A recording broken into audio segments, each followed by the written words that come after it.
এসে শুনলাম ধর্মীয় বিদ্বেষমূলক অনেক কথাবার্তা বলেছে, ভিন্ন ধর্মের ধর্মীয় স্লোগান তুলে এদেরকে বলতে বাধ্য করিয়েছে,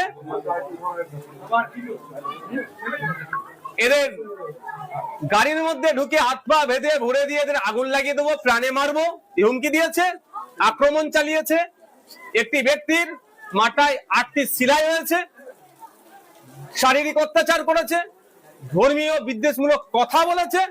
এরা বারবার বলেছে এদের কাছে বৈধ কাগজ আছে, যে এরা বৈধভাবে পশুটা কিনে নিয়ে এসেছে।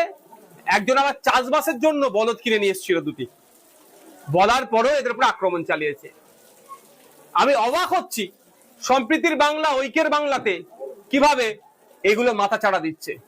মাননীয় মুখ্যমন্ত্রী, তার পুলিশ দপ্তর কেন এগুলোকে আটকা